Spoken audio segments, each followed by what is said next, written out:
Bihar news में स्वागत है आपका दोस्तों। मैं हूं फिरदौस गनी और आप देख रहे हैं केडीबी लाइव। दोस्तों आज हो चुका है 7 सितंबर 2023।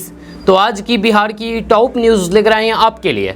दोस्तों वीडियो शुरू करने से पहले आपको बता दें कि अगर आप नए आए हैं इस चैनल पर तो फिर चैनल को सब्सक्राइब करके बेल आइकन को प्रेस कर दीजिए और साथ ही वीडियो को लाइक कर दीजिए, अपने दोस्तों के साथ शेयर भी कीजिए। तो चलिए शुरू करते हैं आज की पूरे बिहार की टॉप न्यूज़। दोस्तों आज बिहार न्यूज की शुरुआत टॉप हेडलाइन के साथ करते हैं। तो बात करते हैं कि बिहार में मिट्टी की जांच के लिए बनेगी लैब, एक सैंपल की टेस्ट देने होंगे इतने रुपए। आगे आपको बताएंगे इस बारे में विस्तार से। 2014 वाले 2024 में नहीं वापस होंगे, गांधी जयंती पर राजघाट पर संकल्प लेंगे विपक्षी दल।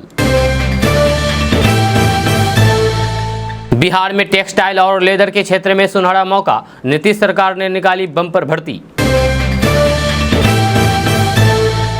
सीमेंट कंपनियों ने सितंबर में इतने बढ़ा दिए हैं दाम, घर बनवाना हुआ महंगा।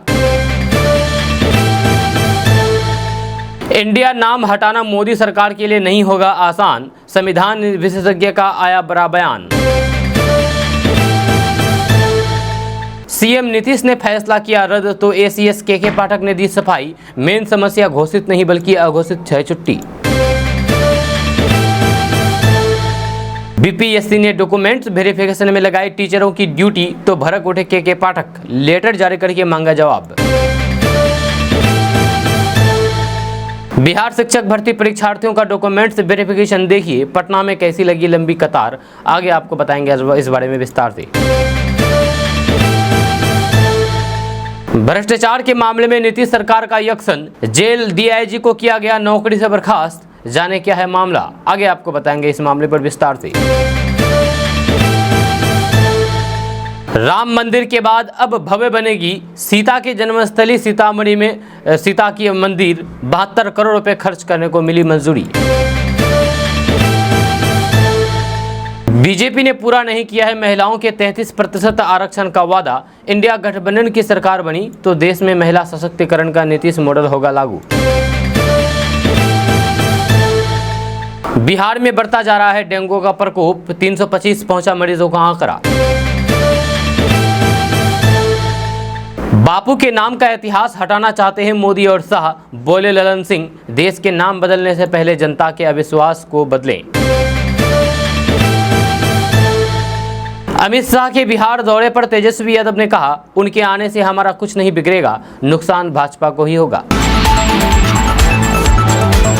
दोस्तों बात करते हैं विस्तार से। तो बात करते हैं कि केंद्रीय गृह मंत्री अमित शाह बिहार आ रहे हैं, जहां बिहार दौरे को लेकर के सियासी बयानबाजी तेज हो गई है। इसी को लेकर के बिहार के उप मुख्यमंत्री तेजस्वी यादव ने बड़ा बयान दिया है। केंद्रीय गृह मंत्री अमित शाह के बिहार दौरे पर तेजस्वी यादव ने कहा है कि गृह मंत्री के बिहार आने से हमारा कुछ नहीं बिगड़ेगा, बल्कि बिगड़ेगा तो बीजेपी का। अमित शाह साल के 365 दिन भी यदि बिहार में रहेंगे तब भी हम लोगों को कुछ नहीं होगा, भाजपा को ही नुकसान होगा। वहीं उदयनिधि के बयान पर तेजस्वी यादव ने कहा है कि हम उनका बयान देखे नहीं हैं। आगे तेजस्वी यादव ने कहा है कि इंडिया नाम से मोदी जी डरे हुए क्यों हैं, जब से इंडिया गठबंधन बना है तब से डरे हुए हैं। President of India, prime minister of India, passport, Aadhaar card, सब जगह इंडिया नाम का जिक्र है। इसे हिंदी में भारत कहते हैं। जब पीएम मोदी को इंडिया नाम से आपत्ति है तो फिर भारत नाम से भी आपत्ति होनी चाहिए, क्योंकि हमारे नारे में ही है, जुड़ेगा भारत जीतेगा इंडिया। ये पूरी तरीके से साफ हो गया है कि ये लोग डरे हुए हैं। कुछ दिन पहले वोट फॉर इंडिया कहते थे, आज इंडिया की जगह भारत कह रहे हैं। जहाँ भारत इंडिया में कोई अंतर नहीं है, जब भारत ही इंडिया है, इंडिया ही भारत है। एक अंग्रेजी में है तो दूसरा हिंदी में है। जब पूरी तरीके से घबराहट में ये लोग निर्णय ले रहे हैं। जो नया जहाज खरीदे हैं इन्होंने, उसमें भी इंडिया लिखा हुआ है। कहाँ कहाँ सुधार करवाएंगे, करोड़ों रुपए नाम बदलवाने में ही खर्च करवा देंगे। Make in India, skill India, startup India, इसका क्या होगा। तेजस्वी यादव ने कहा है कि आज का दिन शहादत दिवस के रूप में हम लोग मनाते हैं।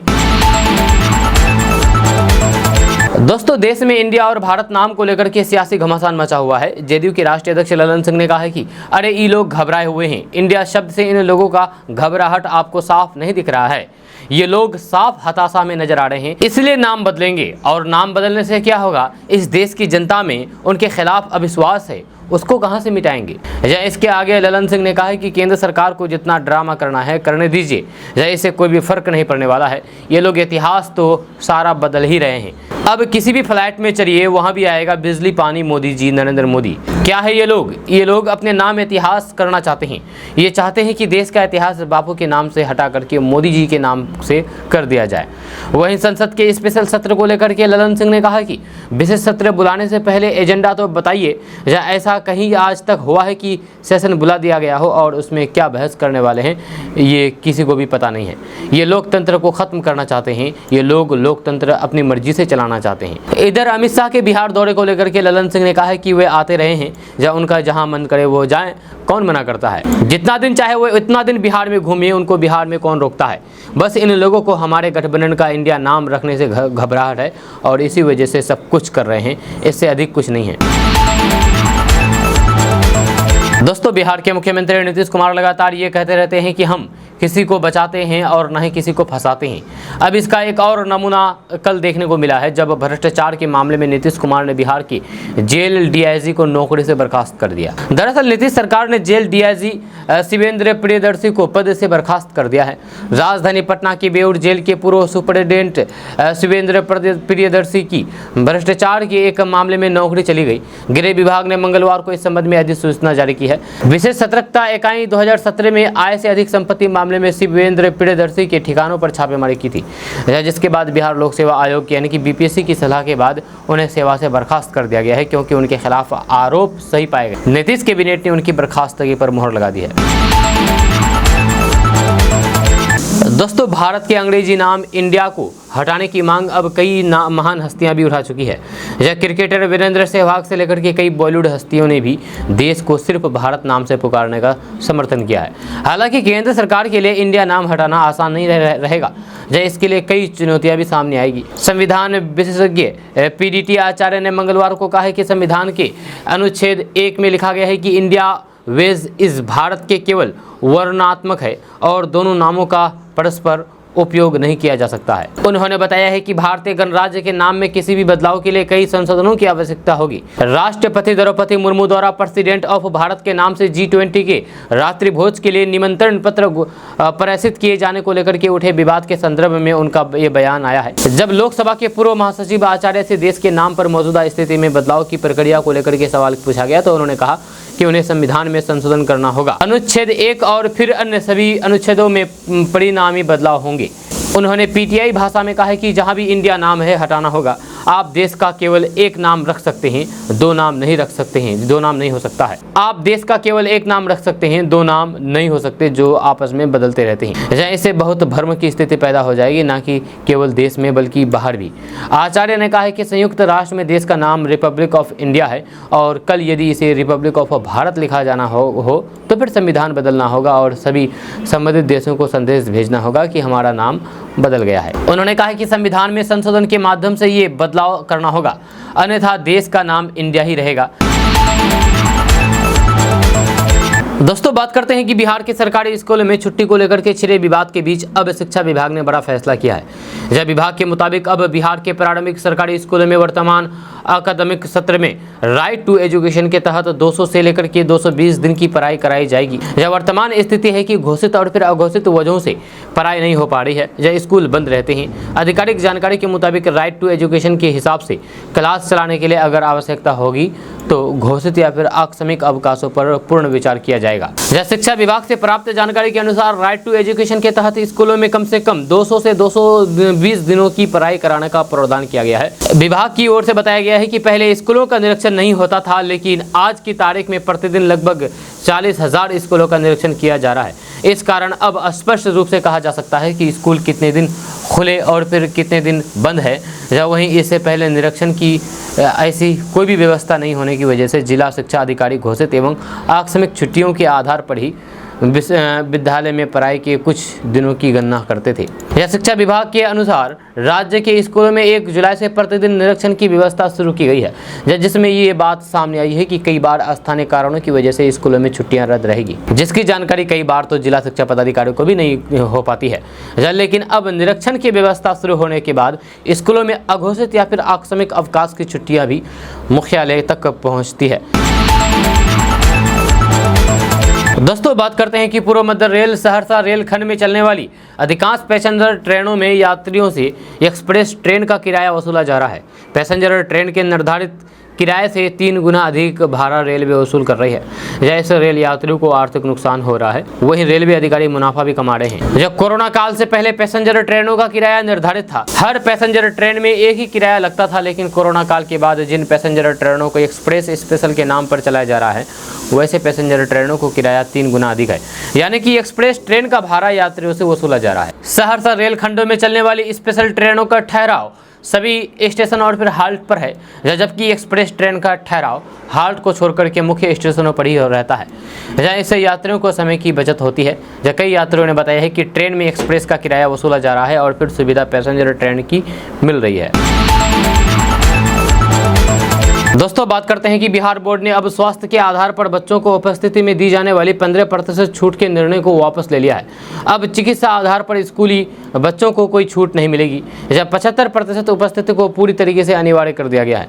खास करके 9वीं से 12वीं तक के बच्चों के लिए ये बेहद जरूरी है। 10वीं और 12वीं का बोर्ड परीक्षा होता है, अगर 75% उपस्थिति नहीं रही तो फिर दोनों में से किसी भी परीक्षा में बैठने की अनुमति नहीं दी जाएगी। जहाँ खास करके 10वीं और 12वीं की परीक्षा के लिए परीक्षार्थियों के लिए संदेश है। बिहार बोर्ड पटना ने पूर्व में जारी अपने ही अधिसूचना को वापस ले लिया है, जहाँ जिले के सभी माध्यमिक और फिर उच्च माध्यमिक विद्यालयों में इस नए आदेश को सख्ती से लागू करने का निर्देश बिहार बोर्ड को दिया है। नए आदेश के तहत बिहार के माध्यमिक और फिर उच्च माध्यमिक विद्यालय में कक्षा 10वीं 11वीं और फिर 12वीं में पढ़ रहे स्टूडेंट की न्यूनतम 75% उपस्थिति अनिवार्य है, तभी 10वीं से 12वीं की वार्षिक परीक्षा में विद्यार्थी को शामिल होने की अनुमति दी जाएगी।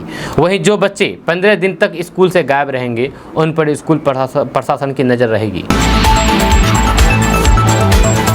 दोस्तों बात करते हैं कि प्रधानमंत्री नरेंद्र मोदी के नेतृत्व वाली भारतीय जनता पार्टी सरकार के खिलाफ बने India national development inclusive alliance यानी कि इंडिया की जब तैयारी शुरू हुई थी, उसके ठीक पहले बिहार में जमकर के राजनीतिक ड्रामा हुआ था, जहाँ नीतीश कुमार सरकार के एक मंत्री ने अचानक इस्तीफा दे दिया।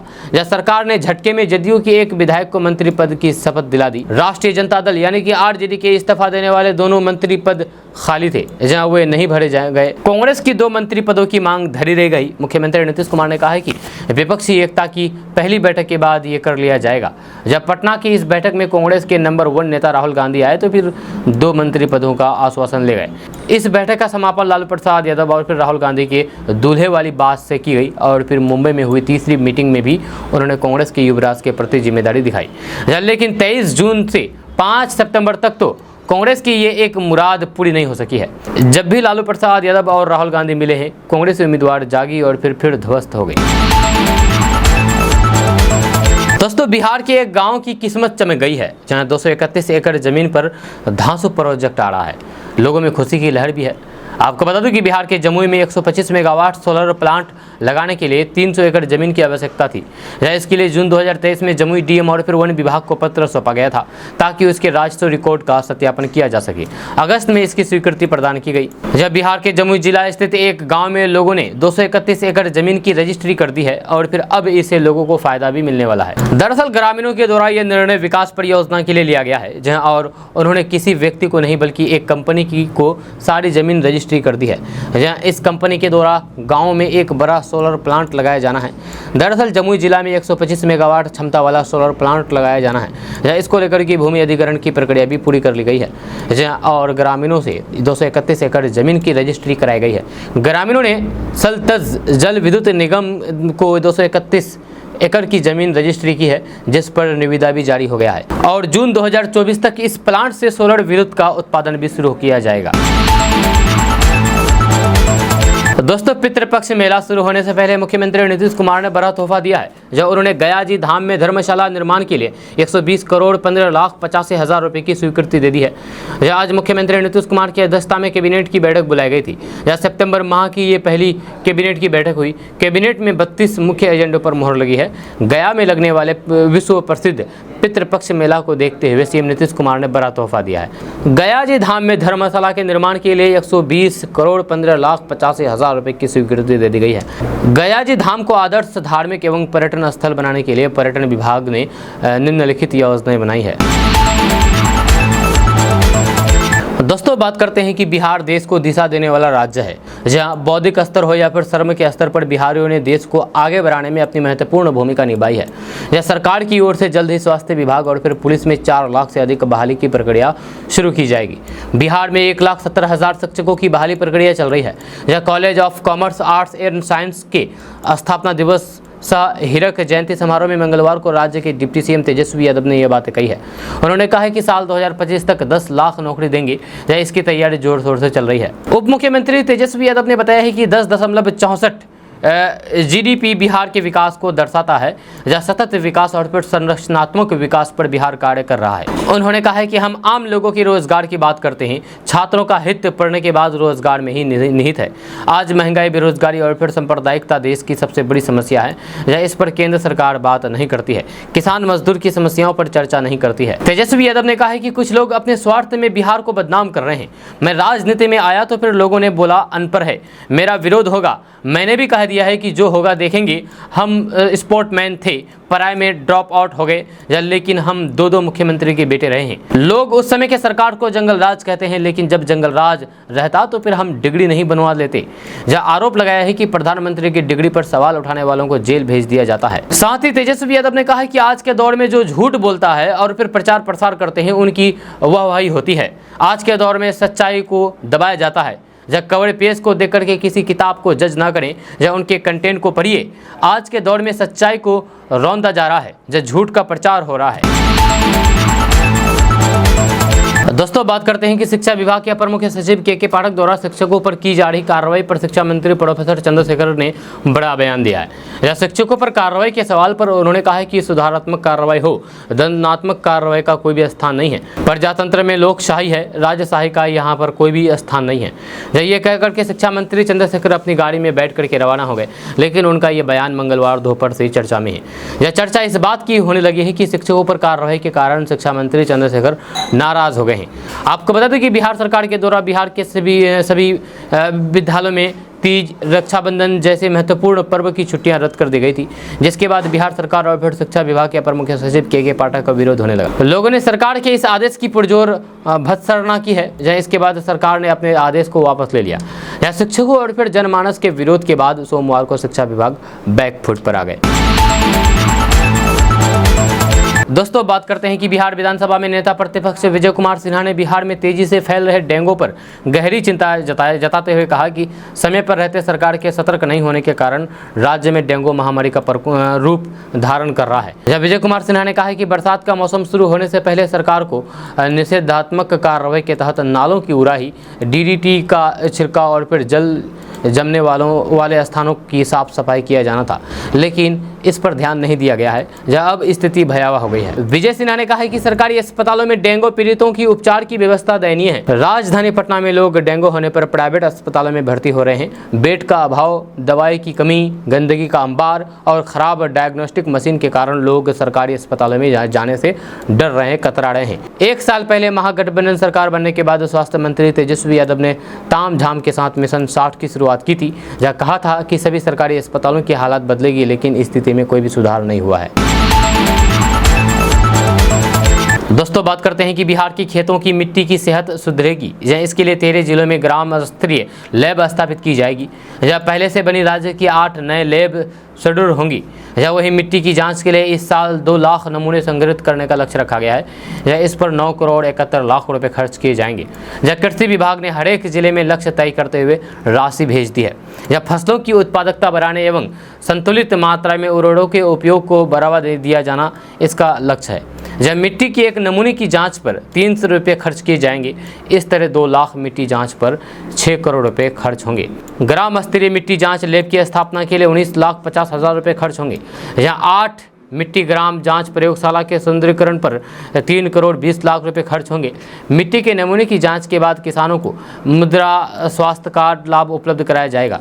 जब बताया जाएगा कि उनकी खेत की मिट्टी के लिए कौन सा उर्वरक जरूरी है, जब मिट्टी में क्या कमी है, उसकी सेहत सुधारने के लिए क्या किया जाना चाहिए। बिहार में ग्राम स्तरीय लैब बनाने का लक्ष्य रखा गया है और जिन 13 जिलों में लैब बनाया जाएगा वह है भभुआ, अरवल, नवादा, गोपालगंज, लखीसराय, जमुई, खगड़िया, मधुबनी, सुपौल, पूर्णिया, कटिहार, भागलपुर और बांका में लैब होगा। बिहार के 8 जिलों में पहले से ही स्थापित लैब को बढ़िया बनाया जाएगा, जहाँ इनमें अरवल, शिवहर, शेखपुरा, मुंगेर, जमुई, खगड़िया, दरभंगा और बांका की लैब शामिल है।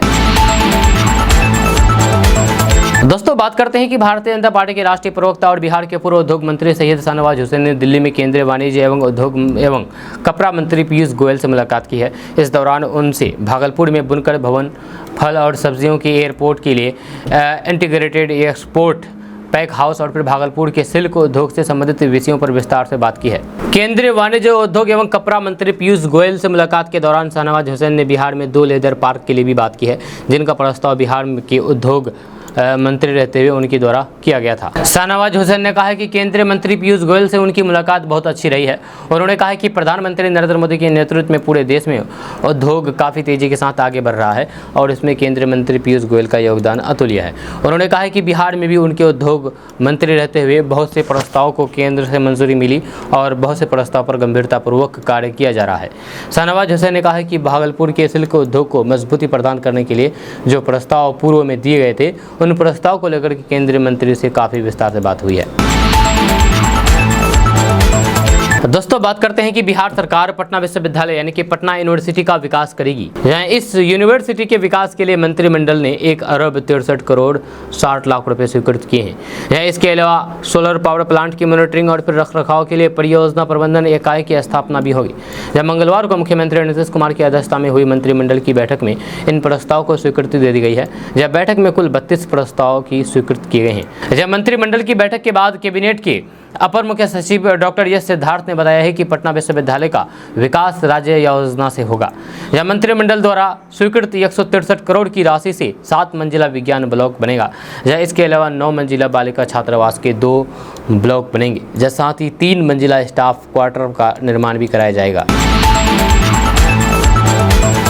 दोस्तों बात करते हैं कि बिहार के समस्तीपुर जिले में 1 करोड़ के BMW कार से मवेशियों का चारा ढोने का वीडियो सोशल मीडिया पर खूब वायरल हो रहा है। वीडियो वायरल होने के बाद इस वीडियो की चर्चा लोग करने लगे हैं और कई तरह के कमेंट भी कर रहे हैं। वहीं कुछ लोग इस वीडियो को शेयर भी कर रहे हैं। जब BMW के बारे में बताया जाता है कि ये कार समस्तीपुर से जितवापुर निवासी अंशु का है, जो पेशे से किसान है, जो अपने BMW कार के ऊपर मवेशियों का चारा रखे हुए थे। जब खेत से चारा अपने घर ले जा रहे थे, तभी किसी ने वीडियो बना लिया और उसे सोशल मीडिया पर अपलोड कर दिया, जिसके बाद ये वीडियो इंस्टाग्राम पर तेजी के साथ वायरल हो रहा है। वीडियो वायरल होने के बाद पूरे देश में अंशु किसान की चर्चा हो रही है। जो कोई भी इस वीडियो को देख रहा हो वह दंग रह जाता है, क्योंकि कार की कीमत 1 करोड़ रुपए है, जिस पर पशु चारा ढोया जा रहा है। वीडियो में दिख रहा है कि कार में नंबर प्लेट लगी हुई नहीं है, जिसे देख करके लोग कमेंट भी कर रहे हैं। या कोई इसे चोरी की कार बता रहा है, तो फिर कोई कह रहा है कि समस्तीपुर से बाहर जाएगा तो फिर पुलिस पकड़ लेगी। या वहीं कोई ये कह रहा है कि भाई बिहार है, कुछ भी संभव है, कुछ भी हो सकता है। जबकि BMW के मालिक अंशु पेशे से किसान हैं, वे टूर एंड ट्रेवल्स का बिजनेस भी करते हैं। जहाँ उनके पास स्कॉर्पियो, थार, BMW सहित कई गाड़ियाँ हैं। जहाँ उनके घर पर मवेशी भी है। अंशु को जब इस वीडियो की जानकारी दी गई तो उन्होंने बताया है कि शहर में हरा चारा नहीं मिल पाता है, इसीलिए घर से काफ़ी दूर चारे के लिए जाना होता है। जहाँ एक दिन अपने BMW को लेकर के वे चारा लेने चले गए थे। उन्होंने बताया है कि धूप कड़ी थी, इसीलिए गाड़ी ले जाना ही मुनासिब समझा। चारा लेकर के घर लौटने के दौरान किसी ने उनके कार का वीडियो बना लिया और फिर उसे सोशल मीडिया पर डाल दिया। तब से ये वीडियो वायरल हो रहा है। यह BMW कार 8 साल से मेरे पास है। सोशल मीडिया पर कुछ लोग कमेंट्स कर रहे हैं कि नंबर प्लेट हटा दिया गया है, ये गाड़ी चोरी का है। तो उन लोगों से मेरी अपील है कि बिना सोचे समझे किसी के ऊपर कमेंट्स ना करें। ये गाड़ी चोरी की नहीं है, बल्कि इसे मैंने खरीदा है, ये मेरी BMW है। दोस्तों मुख्यमंत्री नीतीश कुमार का मेमोरी लॉस हो गया है। जब वे आधी बातें भूल जाते हैं, रात में उनको सपना आता है कि वे प्रधानमंत्री का ओथ ले रहे हैं और सुबह में वे दरभंगा में जाकर के कहते हैं कि देश के प्रधानमंत्री वही है। ये बातें मैं नहीं कह रहा हूं, बल्कि ये बातें बिहार के बीजेपी के प्रदेश अध्यक्ष सम्राट चौधरी ने कहा है। सम्राट चौधरी ने एक कार्यक्रम में मुख्यमंत्री नीतीश कुमार पर जमकर के निशाना साधा और उन्हें भुलक्कर कहा है। आपको बता दें कि सम्राट चौधरी ने सीएम नीतीश कुमार पर तंज कसते हुए कहा था कि सीएम नीतीश कुमार आधी बात भूल जाते हैं। कल ही बोल रहे थे कि कोई भी गृह मंत्री को फोन लगाओ, उनको याद ही नहीं था कि वो बिहार के गृह मंत्री हैं। बताइए ऐसे सीएम को रहना चाहिए। उन्होंने कहा है कि सीएम रात में सपना देखते हैं कि वे प्रधानमंत्री का ओथ ले रहे हैं, शपथ ले रहे हैं और सीधे दरभंगा में जाकर के कहते हैं कि मैं देश का प्रधानमंत्री हूं, इसलिए अब चिंता का विषय है। ऐसे आदमी का मुख्यमंत्री होना देश के लिए खतरनाक है। दोस्तों बात करते हैं कि लोकसभा चुनाव 2024 को लेकर के विपक्षी दल अब तक 3 बैठक कर चुके हैं। यह चौथी बैठक 2 अक्टूबर को दिल्ली में आयोजित की जाएगी। इसको लेकर के तैयारियां शुरू कर दी गई है। जानकारी मिल रही है कि 2 अक्टूबर को दिल्ली के राजघाट से भाजपा के खिलाफ अभियान को लेकर के संकल्प भी लिया जाएगा। इसके बाद यहीं से इसकी शुरुआत हो जाएगी। इस बैठक को लेकर के बिहार महागठबंधन के नेता अपने अपने दावे कर रहे हैं। आपको बता दें कि 2 अक्टूबर को महात्मा गांधी जयंती भी है। इसी मौके पर बैठक आयोजित होगी। बापू के जन्मदिन के अवसर पर विपक्षी दल के नेता राजघाट पर एकजुटता दिखाएंगे और बीजेपी के खिलाफ चुनाव लड़ने के लिए संकल्प भी लेंगे। एक तरह से विपक्षी दलों की ओर से बीजेपी के खिलाफ 2024 को लेकर के अभियान की शुरुआत भी हो जाएगी। दिल्ली में एक बड़ा कार्यक्रम भी होगा। मुख्यमंत्री नीतीश कुमार का दिल्ली के मुख्यमंत्री अरविंद केजरीवाल से बातचीत हो रही है। राजद के प्रवक्ता ने दावा किया है कि 2024 में 2014 वाले वापसी नहीं आएंगे। दिल्ली में होने वाले बैठक में सब कुछ स्पष्ट हो जाएगा। दिल्ली में 5 कोऑर्डिनेशन कमेटी की बैठक होगी, जिसके बाद सभी राजघाट पर मोदी के खिलाफ संकल्प लेंगे। इधर बिहार सरकार के मंत्री सह जदयू नेता लेसी सिंह इस बैठक को लेकर के कई दावे किए हैं। उन्होंने कहा है कि नीतीश कुमार की मुहिम लगातार रंग ला रही है। 3 बैठकें हो चुकी है, चौथी बैठक होने जा रही है। बापू की जयंती पर होने वाली बैठक में सब कुछ साफ हो जाएगा। बापू की जयंती के मौके पर एक अच्छी पहल की शुरुआत की जाएगी। दोस्तों बात करते हैं कि राजद के वरिष्ठ नेता शिवानंद तिवारी का सनातन धर्म पर दिया गया ताजा बयान बिहार की राजनीति में नया बखेरा खड़ा कर सकता है। शिवानंद तिवारी इंडिया के सहयोग यानी कि INDIA के सहयोगी नेता और तमिलनाडु के मुख्यमंत्री M.K. स्टालिन के बेटे उदयनिधि के बयान का बचाव कर रहे थे। उदयनिधि के बयान का बचाव करते हुए राजद ने सवाल उठाया है कि किसी को जान से मार देने के लिए इनाम की घोषणा करना क्या सनातन धर्म है? धार्मिक सम्मेलनों में किसी भी समुदाय विशेष के जनसंहार करने की अपील करना क्या सनातन धर्म का हिस्सा है? शिवानंद तिवारी ने कहा है कि लोगों को याद है महाभारत काल के सनातनी गुरु द्रोणाचार्य ने गुरु दक्षिण के रूप में एकलव्य से उसका अंगूठा मांग लिया था, जबकि उस महान धनुर्धर को उसके पहले उन्होंने देखा तक नहीं था। आज भी द्रोणाचार्य की परंपरा कायम है। दोस्तों पटना के एसके पुरी थाना क्षेत्र में ATM से छेड़छाड़ करके उसमें से ग्राहकों का पैसा निकालने वाला एक बदमाश को लोगों ने पकड़ लिया है। जब वही दूसरा बदमाश फरार हो गया। जब लोगों ने पकड़े गए बदमाशों को मौके पर पहुंची पुलिस के हवाले कर दिया। HDFC ATM संचालित करने वाली कंपनी के ATM ऑफिसर के आवेदन पर एसके पुरी थाना में मामला दर्ज किया गया है। HDFC ATM का संचालन करने वाली कंपनी के ATM ऑफिसर प्रमोद भारती ने अपने आवेदन में लिखा है कि पिछले 3-4 दिनों से बोरिंग रोड HDFC ब्रांच में बहुत से कस्टमर का ATM से पैसा नहीं निकलने का कंप्लेन आ रहा था। जहां उनके मैसेज तो आ रहे थे लेकिन पैसा ATM मशीन से नहीं निकलता था। इसकी जांच के लिए उस मशीन पर नज़र रखने के लिए एक स्टाफ को लगाया गया। रात को 8:30 बजे 2 अज्ञात लोग ATM में छेड़छाड़ करते हुए नजर आए। स्टाफ ने उनसे पूछा है कि क्या कर रहे हैं आप लोग? दोनों भागने लगे। आसपास के लोगों की मदद से एक बदमाश को पकड़ लिया गया, जहाँ दूसरा भागने में कामयाब रहा। जहाँ पहले की CCTV में कैद फुटेज से पकड़े गए बदमाश की पहचान कर ली गई है।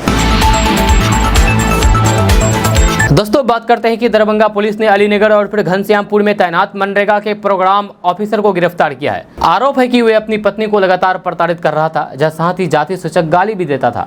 जहां चौंकाने वाली बात यह है कि दोनों ने 16 साल पहले लव मैरिज की थी। पहले तो कुछ सालों तक सब कुछ ठीक ठाक चला, फिर दोनों के बीच अनबन होने लगी। जब महिला ने अपने अफसर पति पर दहेज प्रताड़ना का भी आरोप लगाया है। आरोप यह भी है कि जुड़वा बेटी होने के बाद पति और ज़्यादा प्रताड़ित करने लगा। जब तंग आकर के महिला ने पुलिस से न्याय मांगी। जब पुलिस ने जांच पड़ताल में मामला सही पाया, इसके बाद आरोपी प्रोग्राम अफसर नवीन कुमार निश्चय को जेल भेज दिया गया। दोस्तों बात करते हैं कि बिहार के बाहर काम कर रहे कुशल श्रमिकों के लिए नीतीश सरकार ने घर में ही नौकरी देने का ऑफर दिया है। जब बिहार सरकार के उद्योग विभाग ने टेक्सटाइल सहित 8 तरह के उद्योग के क्षेत्र में कुशल श्रमिकों के लिए विज्ञापन जारी किया है। टेक्सटाइल या फिर लेदर के क्षेत्र में अनुभव कारीगर अगर बिहार वापस लौटना चाहते हैं तो फिर एक क्लिक पर अपना सपना साकार कर सकते हैं और फिर अपने अनुभव के आधार पर बिहार में ही घर में ही रह करके नौकरी पा सकते हैं। जब बिहार सरकार के उद्योग विभाग ने बड़ा ऑफर दिया है। टेक्सटाइल के कारीगर के लिए 609 पदों पर बहाली निकाली है। लेदर के लिए 41 पद कारीगरों की जरूरत है। जब फूड प्रोसेसिंग में 66, IT में 233, लॉजिस्टिक में 1104, ई व्हीकल में 72, जनरल मैन्युफैक्चरिंग में 235 पदों पर उद्योग विभाग ने कारीगरों के लिए विज्ञापन निकाला है, जो इंडस्ट्रीज सेक्टर के कुशल कामगारों की 1382 पद की जरूरत है। अगर आप इसके लिए आवेदन करना चाहते हैं तो आपको एक वेबसाइट की जरूरत पड़ेगी और वेबसाइट के माध्यम से आप इसके लिए आवेदन कर सकते हैं। जब बिहार सरकार के उद्योग विभाग से जारी विज्ञापन में दिए गए वेबसाइट www.biharhaitayar.in पर आवेदनकर्ता क्लिक करके और जानकारी प्राप्त कर सकता है। या इस वेबसाइट पर आवेदनकर्ता को उसके अनुभव से जुड़े हुए काम की जानकारी मिल जाएगी। इस वेबसाइट में किस क्षेत्र में कितना पद है इसकी भी जानकारी मिलेगी। या विशेष जानकारी के लिए मोबाइल से प्ले स्टोर पर कुशल श्रमिक ऐप भी डाउनलोड करके बिहार में जॉब के ऑफर की जानकारी आप ले सकते हैं। या इच्छुक कामगार जल्द आवेदन करें। जब वहीं नवादा में श्रम संसाधन विभाग के द्वारा 7 सितंबर से 22 सितंबर तक 14 प्रखंडों में रोजगार के लिए जिला नियोजनालय मेला का आयोजन किया जाएगा। दोस्तों बात करते हैं कि घर या फिर दुकान, मकान, कमर्शियल प्रॉपर्टी आदि बनाने के लिए अब ज़्यादा पैसा खर्च करना होगा, क्योंकि सितंबर आते ही सीमेंट कंपनियों ने दाम बढ़ा दिए हैं। जब मानसून के मौसम में कंस्ट्रक्शन गतिविधियां कम करने के चलते हर साल जुलाई अगस्त में दाम घटते हैं और इस साल भी ऐसा ही देखा गया। हालांकि अब सितंबर के महीने में निर्माण गतिविधियां फिर से बढ़ रही है और फिर इसको देखते हुए ज़्यादा डिमांड का फायदा होने के लिए सीमेंट कंपनियों ने दाम बढ़ा दिए हैं। एक खबर के मुताबिक दक्षिण पश्चिमी मानसून के कमज़ोर पड़ने के बाद इसके खत्म होने का समय नज़दीक आ गया है और सितंबर के महीने में सीमेंट कंपनियों को अच्छी मांग मिलने की उम्मीद है। हालांकि अगर सीमेंट कंपनियों के मुनाफे पर असर देखा जाता है तो फिर देखना पड़ेगा कि ऊंची कीमतें कितने समय तक बनी रहती है। सितंबर महीने में कंपनियों ने सीमेंट के दामों में 10 से 35 रुपये प्रति बैग का इजाफा किया है। जहां जेफ्रीट लिमिटेड के मुताबिक उन्होंने यह आंकड़ा कुछ सीमेंट डीलर्स से बात करके निकाला है। जुलाई महीने में कीमतों में स्थिरता बनी हुई थी, जो कि अगस्त में सीमेंट की कीमतों में 102% की गिरावट के रूप में बदल गई थी। जहां सितंबर में सीमेंट के रेट में तेजी से वापस लौटती दिखाई दे रही है। दोस्तों बिहार में जब से शिक्षा विभाग की कमान के पाठक संभाले हैं तब से आए दिन वे किसी न किसी तरह सुर्खियों में बने रहते हैं। जहाँ के पाठक की तरफ से कभी राजभवन से पत्राचार किया जाता है तो कभी शिक्षकों को ये बताया जाता है कि उन्हें किस तरीके से कार्य करना चाहिए जहाँ और उन्हें कितनी छुट्टियां मिलनी चाहिए। इसके बाद अब के पाठक ने बिहार लोक सेवा आयोग को पत्र लिखा है और बीपीएससी पर जमकर के भड़ास निकाली है। दरअसल शिक्षा विभाग के माध्यमिक शिक्षा निदेशक कन्हैया प्रसाद की तरफ से बीपीएससी के सचिव को पत्र लिखकर के कहा गया है कि कर्मचारियों की प्रमाण पत्र सत्यापन में टीचरों की ड्यूटी लगाना नियमों के विपरीत है, इसलिए उन्हें तुरंत कार्य मुक्त किया जाए। शिक्षा विभाग के माध्यमिक शिक्षा निदेशक की तरफ से जो पत्र जारी किया गया है उसमें कहा गया है कि जिला शिक्षा पदाधिकारियों के साथ वीडियो कॉन्फ्रेंसिंग के माध्यम से समीक्षा के दौरान ये बात सामने आई है कि सभी जिलों में शिविर आयोजित करके आवेदकों के प्रमाण पत्र का सत्यापन करवाया जा रहा है। जहां और इस कार्य में शिक्षा विभाग के सभी पदाधिकारी कर्मियों यहां तक कि कुछ जिलों में शिक्षक की ड्यूटी लगा दी गई है। ये किसी भी स्थिति में स्वीकार नहीं है और न ही ये शिक्षा हित में है। इसके आगे कन्हैया प्रसाद ने अपने पत्र में लिखा है कि सभी जिलों में शिक्षा विभाग के पदाधिकारी एवं कर्मियों को नियमावली 2023 के नियम के विपरीत प्रमाण पत्रों के सत्यापन में लगाए जाने की स्थिति को देखते हुए अविलंब उन्हें कार्य मुक्त किया जाए। या कार्य मुक्ति की कार्रवाई के बाद इसकी सूचना विभाग को दी जाए। तो दोस्तों दुनिया में एक और अयोध्या में राम जन्मभूमि पर राम मंदिर बनते हुए दिख रही है, तो वहीं दूसरी ओर अब सीता की जन्मस्थली को भी भव्य बनाने की तैयारी शुरू कर दी गई है। दरअसल बिहार के सीतामढ़ी में जानकी देवी जन्मस्थली स्थित है। यहाँ पनौड़ा धाम जानकी देवी मंदिर पहले से ही है, लेकिन अब इसे डेवलप करने के प्रोजेक्ट को मंजूरी दे दी गई है। जब बिहार सरकार ने पनौड़ा धाम जानकी देवी मंदिर को विकसित करने के लिए 72 करोड़ रुपए के प्रोजेक्ट को मंजूरी दी है। यह फैसला मंगलवार को मुख्यमंत्री नीतीश कुमार की अध्यक्षता में हुई कैबिनेट की बैठक में लिया गया है। जहाँ राज्य पर्यटन विभाग ने कैबिनेट के समक्ष प्रस्ताव रखा था। बैठक के बारे में बताते हुए कैबिनेट सचिवालय के अतिरिक्त मुख्य सचिव एस सिद्धार्थ ने कहा कि कैबिनेट ने सीतामढ़ी जिले में पनौड़ा धाम जानकी मंदिर के विकास के लिए 72 करोड़ रुपए की मंजूरी दी है। जहाँ यहाँ हर साल घरेलू और विदेशी तीर्थ यात्री बड़ी संख्या में आते हैं। इस प्रोजेक्ट के तहत नीतीश सरकार सीतामढ़ी जिले में सीता वाटिका, लवकुश वाटिका विकसित करेगी। इसके अलावा परिक्रमा पथ का निर्माण करेगी। बच्चों के खेलने का क्षेत्र तैयार किया जाएगा। कैबिनेट सचिव के मुताबिक यहाँ आने वाले सभी संपर्क सड़कों को जोड़ा जाएगा और इस तीर्थ स्थल को भी जल्द से जल्द विकसित किया जाएगा। दोस्तों बिहार के गया के भूपन नगर गांव में दिव्यांग समय समय पर अभिशाप के रूप में सामने आती रहती है, जहां फ्लोराइड युक्त पानी इसका मुख्य कारण है। यही वजह है कि जब भी यहां पानी की समस्या होती है तो फिर लोग बोरिंग का पानी पीते हैं, जिसके चलते लोग 45 से 50 की उम्र के होते होते दिव्यांग के शिकार हो जाते हैं। उनके शरीर टेढ़े मेढ़े होने लगते हैं या फिर शरीर के कई अंग एक समय बाद काम करना बंद कर देते हैं। जिला प्रशासन के द्वारा इसमें वाटर प्लांट लगाया गया है और लोगों को दिव्यांगता से बचाने की कोशिश की गई है। गया के जंगल और पहाड़ी इलाकों में से एक आमस प्रखंड का भूपनगर गांव है। ये गांव दिव्यांगता के अभिशाप के से त्रस्त रहा है। यहाँ पानी में फ्लोराइड की ज़्यादा मात्रा होने के कारण विकलांगता ने दर्जनों की चपेट में ले लिया है। 45 से 50 की उम्र होते होते शरीर टेढ़े में होने लगती है। लेकिन अब एक बार फिर से ये गांव डरा हुआ है, क्योंकि पहले इस गांव में मवेशियों की जान जा रही थी। 40 से अधिक मवेशियां, बकरी, गाय की जान चली गई है। अब ग्रामीण पर भी कहर शुरू हो गया है, जहां ये पूरा गांव बीमार बताया जाता है। जहाँ यहाँ अभी तक 140 लोगों की जांच की गई है, जिसमें 139 लोग बुखार, सर्दी, खांसी से ग्रस्त पाए गए हैं। इस तरह ये भूपनगर गांव पूरी तरीके से बीमार हो रखा है। भूपनगर गांव पिछड़ा इलाका है। ये विनोबा भावे के भूदान की जमीन में बसा हुआ सघन आबादी वाला क्षेत्र है, किंतु यहाँ बेरोजगारी, अशिक्षा का डंस देखने को मिलता है। एक अदद सड़क से भी ये गांव महरूम हुआ है। जहाँ ऐसे में यहाँ दर्जनों मवेशियों की जान जाने के बाद पूरे गांव के लोगों का बीमार होना एक भय का वातावरण बना हुआ है। भूपनगर गांव के लोग पहले ही विकलांगता के कोप से डरे हुए हैं और अब इस नई बीमारी के कारण उनमें भय व्याप्त हो गया है। दोस्तों आज का न्यूज़ बस यहाँ तक। कैसा लगा आपको नीचे कमेंट बॉक्स में कमेंट करके ज़रूर बताइएगा। अगर आप हमारे चैनल पर नए आए तो फिर चैनल को सब्सक्राइब करके बेल आइकन को प्रेस कर दीजिए और साथ ही वीडियो को लाइक कर दीजिए, अपने दोस्तों के साथ शेयर भी कीजिए। तो चलिए मिलते हैं फिर नेक्स्ट वीडियो के साथ। तब तक के लिए जय हिंद, जय बिहार।